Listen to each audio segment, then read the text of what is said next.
সে ভারতের এজেন্ট হতে পারে, আমেরিকার এজেন্ট হতে পারে, বিভিন্ন দেশের এজেন্টের ভূমিকা এরা চলে আসে, বিশেষ করে বুদ্ধিজীবী মহল। আমি তো বুদ্ধিজীবী বলি না, আমি এদেরকে বুদ্ধি বিক্রেতা বলি। এরা আসলে বুদ্ধিটা বিক্রি করে খায়। এরা বিভিন্ন সরকারের সময় তোষামোদি করে, বিদেশে যায়, বিভিন্ন পদক নেয়। বেসিক্যালি এরা সবাই আছে বুদ্ধি বিক্রেতা। তা এই যে বাংলাদেশের ভিতরে যে দেশপ্রেমের অভাব, এবং যারা রাষ্ট্রীয় বিভিন্ন দায়িত্ব পালন করে, তারাই মূলত গাদ্দার, রাষ্ট্রদ্রোহী। এনামুল ভাই, আসলে ভারতের যে ইসরায়েলের প্রসঙ্গে, ইসরায়েল প্রসঙ্গে আমার শ্রদ্ধেয় স্যার, ওনারা দুজনে বিস্তারিত আলোচনা করে গেছেন। তো আসলে আমি যেটা আলোচনা করব সেটি আছে যে আসলে ভারত আমাদের জন্য কতটুকু হুমকি। 1972 সাল থেকে শুরু করে অদ্যাবধি ভারত, বাংলাদেশ ভারতের একটি অঘোষিত কলোনি ছিল। যার কারণে বাংলাদেশ শিল্প বলেন, প্রযুক্তি বলেন, বাণিজ্য বলেন, সামরিক বলেন, কোন দিক থেকে বাংলাদেশ মাথা তুলে দাঁড়াতে পারে নাই। উপরন্তু ভারত বাংলাদেশের আভ্যন্তরীণ বাজার নিয়ন্ত্রণ করেছে, আভ্যন্তরীণ রাজনৈতিক নেতাদেরকে নিয়ন্ত্রণ করেছে, আভ্যন্তরীণ রাজনীতি নিয়ন্ত্রণ করেছে, ইভেন বাংলাদেশের সরকার গঠনে ভারত প্রভাব বিস্তার করেছে এবং নিয়ন্ত্রক হিসেবে কাজ করেছে। আমরা বিগত সময়গুলোতে দেখেছি, যখন আওয়ামী লীগ সরকার ক্ষমতায় ছিল তখন বিএনপি গেছে ভারতে, তাদের প্রতিনিধি দল গেছে, জাতীয় পার্টি গেছে।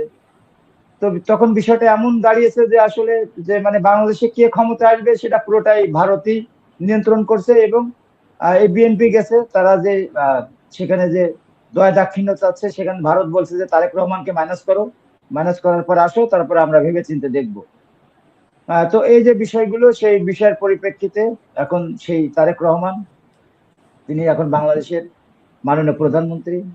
তো আমার জন্ম 1979 সালে। আমি জিয়াউর রহমান, মরহুম প্রেসিডেন্ট, শহীদ প্রেসিডেন্ট জিয়াউর রহমান, ওনার শাসন আমি দেখি নাই। তবে জনাব তারেক রহমান, ওনার বিগত সময় আর বর্তমান সময়ের ভিতরে আমি আকাশ পাতাল ডিফারেন্স দেখছি।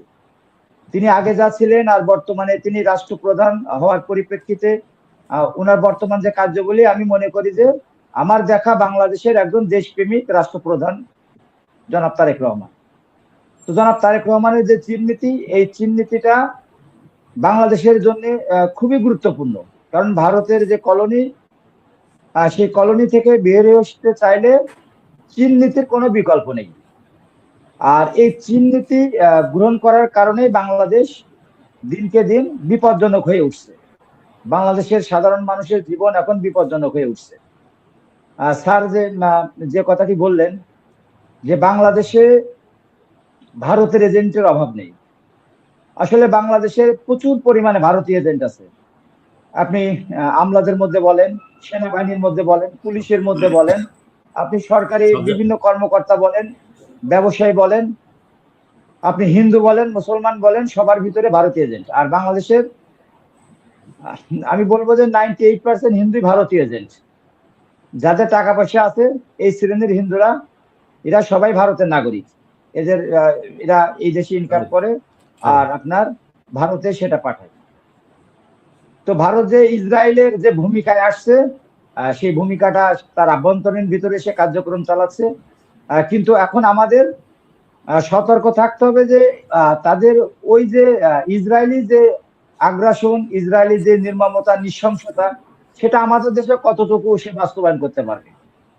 কারণ আমাদের দেশে দালালের অভাব নেই।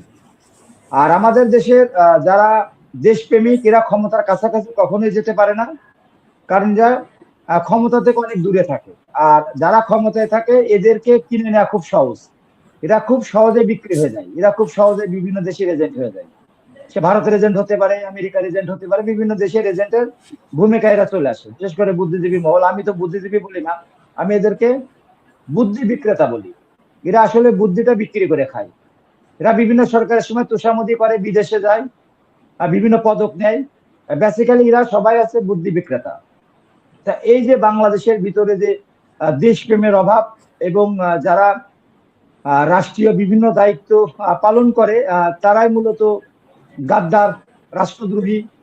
তো এমন একটা পরিস্থিতির ভিতরে আসলে আমরা সাধারণ মানুষ কতটুকু আমরা নিরাপদ, এই প্রশ্নটা এখন কিন্তু খুব জোরালো হয়ে আসছে। তো আমি মনে করি যে বর্তমান যে তারেক রহমান বাংলাদেশের প্রধানমন্ত্রী, উনি যে দেশপ্রেম দেখাচ্ছে, এটা খুবই বিপজ্জনক ওনার জন্য। কারণ উনার, আমি মনে করি যে ওনার জীবনে ঝুঁকি আছে, অনেক ঝুঁকি আছে। এখন উনার আশেপাশে যারা আছে, এদের ভিতরে ভারতীয় এজেন্ট কত আছে আর এদের ভিতরে দেশপ্রেমী কত আছে, এটাই মূল এখন বিষয়। এই যে জনাব তারেক রহমান উনার বা মাননীয় প্রধানমন্ত্রী, উনার আশেপাশে যদি দেশপ্রেমিকের সংখ্যা যদি বেশি থাকে তাহলে আমরা নিরাপদ, এবং ওনার আশেপাশে যদি আপনার রাষ্ট্রদ্রোহী বা যদি বিদেশি এজেন্ট বেশি থাকে তাহলে কিন্তু আমরা অনিরাপদ। ধন্যবাদ এনামুল ভাই। জি, ধন্যবাদ।